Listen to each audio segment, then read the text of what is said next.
Hello and welcome to Banking Frontiers Live in our CEO interview series. Today I am introducing you to one of the most dynamic CEOs of the banking industry in Canada, whom I have come across.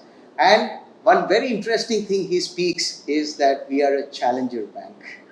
Okay, and some very interesting facts about this bank is after establishing as a bank in 2014, they have still come up as the seventh largest bank, and they have been really very dynamic in their approach in terms of products, in terms of services, and even in markets where there has been so much of recession, the bank has managed to have a very good line of growth.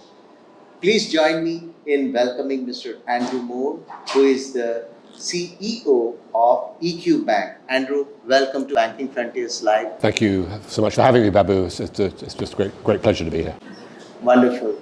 Andrew, one of the most important things that I have always learned is EQ Bank has positioned itself as a challenger bank. Great. Okay.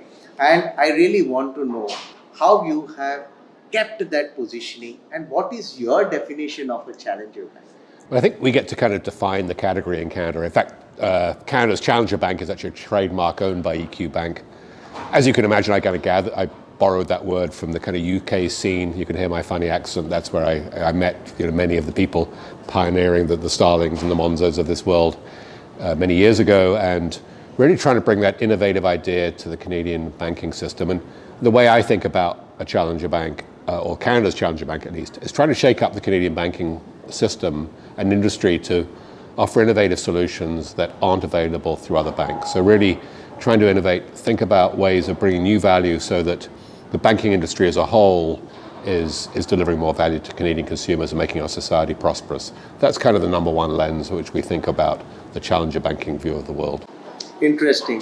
When you are a new entrant into the industry compared to the banks which have been here for decades, Right. Automatically what happens is you have to also look into the newer immigrant population or younger population and those people who come with diverse banking needs. So how have you been working towards getting or attracting and retaining this new customer base who generally have a tendency to shift locations or have a lot of engagements with different banks? How do you work around with this population? I think frankly, we appeal to this population. We are trying to bring better solutions, and certainly when you look at the names in our customer bases and so on, the databases, you would see a lot of names that would suggest that people have come up from other countries. In fact, I've got the same experience myself. I came to Canada 33 years ago as an immigrant, with all the difficulties of establishing my credit profile, figuring out who I would bank with, and I probably, unlike many Canadians that are born here and kind of go and bank where their parents banked, I was shopping around thinking about the solutions and realizing that the options between different banks actually weren't that different. And so I thought there was an opportunity to build a very distinctive banking operation that would appeal to people that have come from other places, as well as people that have kind of resident in Canada from an early age. So for example, things like our integration with Wise is a great example of how we can appeal to that community. So if you want to send money to India and hit India's real-time rails, we can do it right off our app within 30 seconds, a minute. Same thing to the UK, pretty well anywhere there's real-time rails in the world, money can be sent virtually in real time. That's not available from the big Canadian banks. So it's a differentiator. It's not the only reason to come and bank with EQ Bank, but it's certainly something that appeals to that group of customers that you talk of.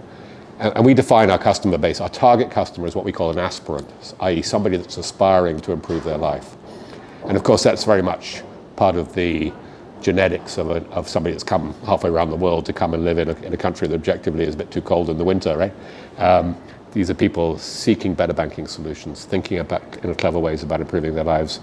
And then, frankly, they help us build a better bank because we're listening to them, building solutions that make sense to them, taking their feedback. And so it's a very natural. And of course, a lot of our employees also fit that profile. So very sensitive to the needs. If you're coming here as a student from India and then you're going to get a job afterwards and so on, how do you what does that journey look like and how do you feel about it? Quite attuned to that. We can always do better, and we always rely on the feedback of our customers to do that. But it's a very interesting. And of course, Canada's a country of high immigration, so it's good that new customers are arriving every day, or new potential customers, and so we have a big opportunity. How do you actually make sure that this immigrant population which comes in, many of them who may not have a local credit profile, Right. get access to the credit products or the banking products or things easier compared to in the home country, or I don't know how you can access the credibility of theirs in the home country, or how is it that this can be provided? Yeah, I mean, so that really in lending products, we would fit in two areas for somebody that's relatively new to Canada. One in mortgages, the other would be lending on equipment. So somebody's coming here, sets up a business. Classic business would be trucking companies, logistics businesses. So we're definitely looking beyond the bureau. So if it's a thin file bureau, which means somebody hasn't been here for very long, we're definitely interested in looking at what's that person's experience in that industry and wherever the country is they came from. Have they got the credibility that would allow us to believe they're going to be successful in that business? And frankly, take a bit of a risk on can they adapt to a new economy to do that. And the same thing in in the mortgage space as well. I mean, people don't tend to buy a house the day they arrive. I mean, typically you're going to be renting an apartment for a year or two until you've kind of found your feet. But we certainly want to be that bank that provides that first mortgage that helps people get on the route to home ownership. And one of the ways we also help with that is we were the first bank, I think, to have a first-time home savings account that you could open online. So that would be a natural product for somebody that's relatively new to Canada, starting to put their money away with view that home ownership would be sort of further down the road for them.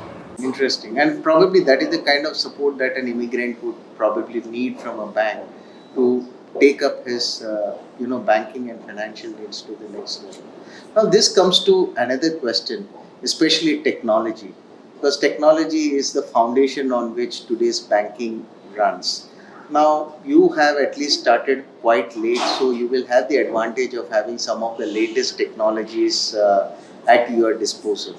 How are you using technology as an advantage compared to the existing erstwhile banks which are already there?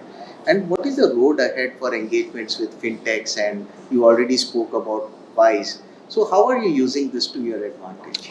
Yeah, there's quite a lot to unpack there, Babu, but I think we were the first bank in Canada to be operating a core processing on the cloud, so that it's almost an advantage to be late in that environment where the larger, more established banks have to move off old server architecture into that world.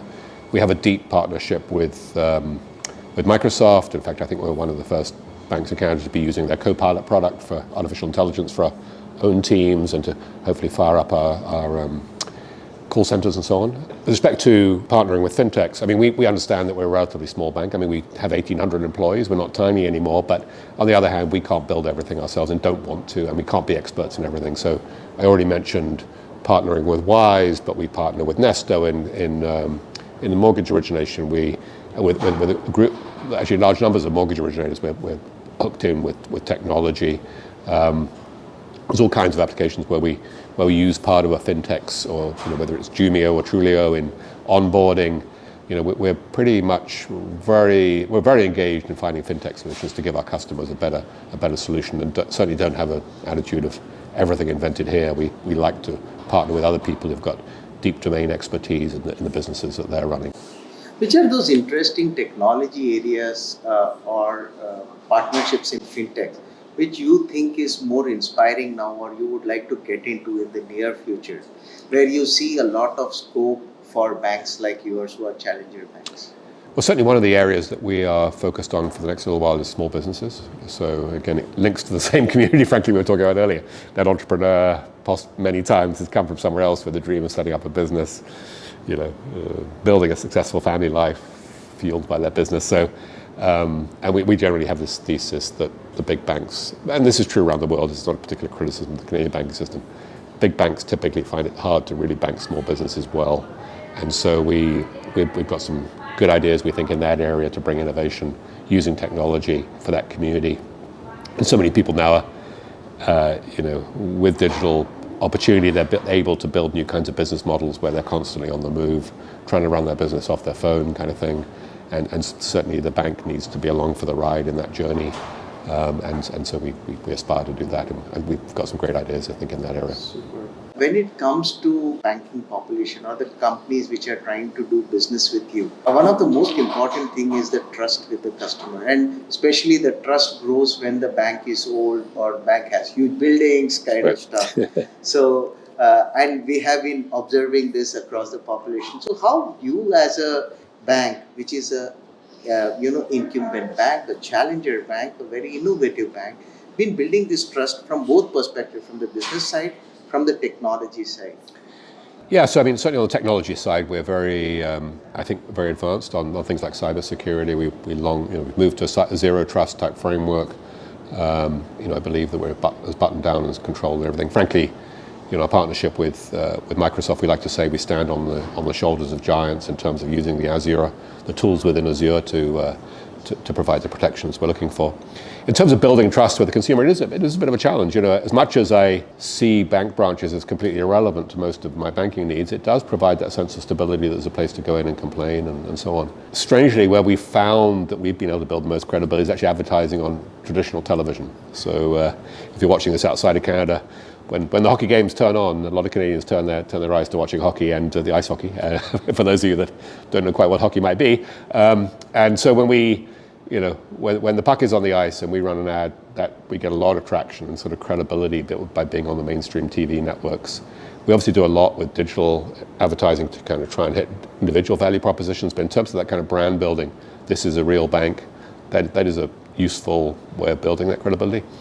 Every time, we only operate out of offices, we have no branches, but every time we are in an office building, we try to make sure there's an EQ Bank sign on top of the building to give people the sense there's something stable there. And then on our websites, we'll have images of the buildings with our logos on top of it to give that credibility.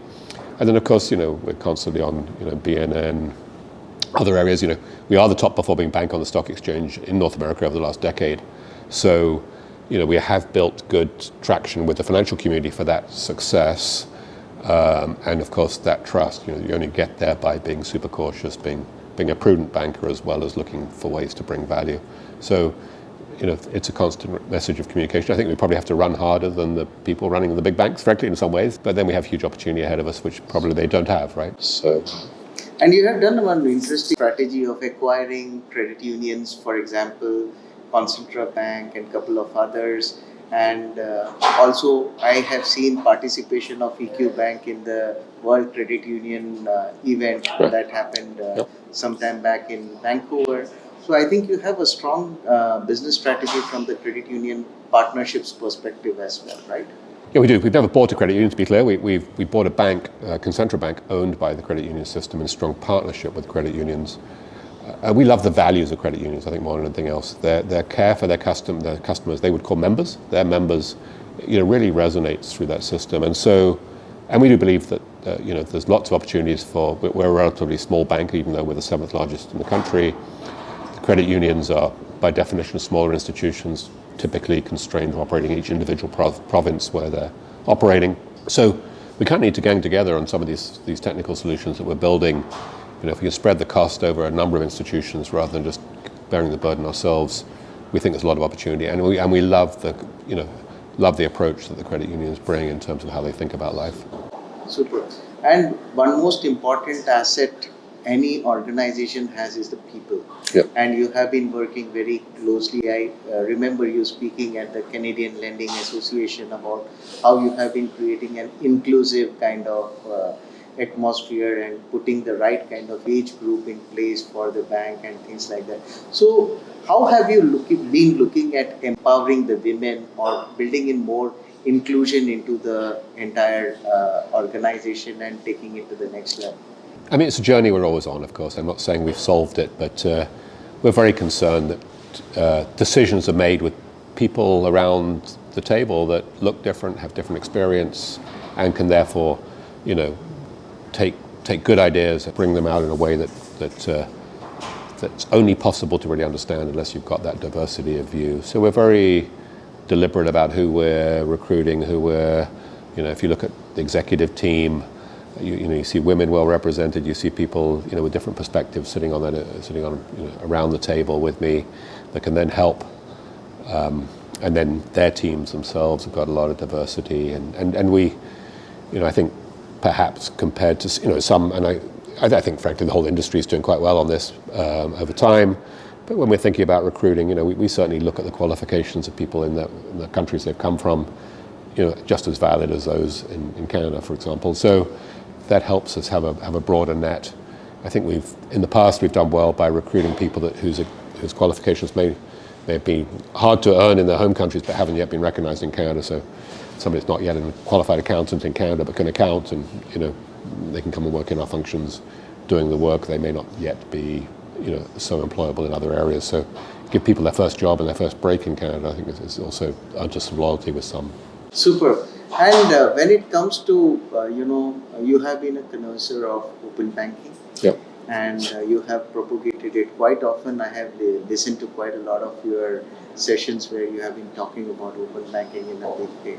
What are those kind of technology trends you see coming into the banking sector, which is going to take the industry to the level next, especially from a challenger bank perspective? I think there's sort of three big shifts that haven't moved fast enough from my perspective, but the digital identity, so we can move around more cleanly around the systems, faster payments and real-time payments, and open banking, as you say, are going to change the landscape pretty dramatically over the next 10 years. And frankly, I was talking about that 5 years ago. It seems like we haven't moved very far in the last 5 years. But having said that, the budget or the full economic statement, just the government declared a commitment to open banking. We're brimming with ideas about what we can do with open banking when it comes to life, when we can actually, when customers are now able to share the data they have with other financial institutions. How can we put that data together in ways that are going to improve their lives? We think it's going to be a huge opportunity, and so we're just waiting really for the enablement of that. Just hungry to allow our customers to work with our customers with their data, the data we have on them. Put it all together in a permissions-based system. So to be clear, the customer has to give us permission to have the data, and then we would then helpfully, reduce the amount of time it takes to do banking, find better value products. There's so much opportunity once we get there. I mean, the Canadian system, the banks have been great in many ways. They've stood up under financial crisis. They're strong banks, but they are a small group of banks, and the innovation is lacking in this ecosystem, in our view. And that holds back our society. I mean, more prosperity can be delivered to our society if we can bring more innovation. If people had to spend less time banking or less time looking for good banking solutions and more time doing the things they want with their lives, it improves their lives, right? This is a very simple mindset. Any suggestions on where do you see the next innovations in banking coming from? I think we can. It's the obvious one. Obviously, is artificial intelligence. Where does that go? I think, frankly, the large language models are out there now. Will take us some way down the road. I mean, we're using them, as I say, in a couple of areas of the bank. We already use Copilot, the Microsoft Copilot solution, to help produce documents and so on faster ourselves. And so that'll certainly, I think, change the experience. Should reduce call center queue times and make sure the answers are more relevant to you. Provide useful insights into how you nudge in where your banking should go. That's an obvious one. And so, I think that blended with the three things I previously talked about, it does change the landscape pretty dramatically, frankly. Interesting. It is very different in case of most of the CEOs to talk a lot about technology, but I think I see a lot of passion in you in speaking about technology, open banking, or any of these kind of technology trends. Well, I think what you'll hear from us always is trying to connect the dots between the better customer experience. How does the customer benefit from these things, as opposed to, well, I mean, we'd like to take cost out of our system too. So some people see it as a cost reduction tool. I think for us, it's really fundamentally about bringing novel products to market or novel solutions, helping make banking better for everybody, and that's what gets me excited, and it can help make the bank more efficient too, which then means, frankly, lower fees, higher interest rates for customers on the deposit side, whatever it is. So that's good. Thank you very much, Andrew. I think I had a lot of insights from you. Thank you so much for your wonderful. Well, thanks for interest, Babu. I'm honored to have the chance to be here. Thank you.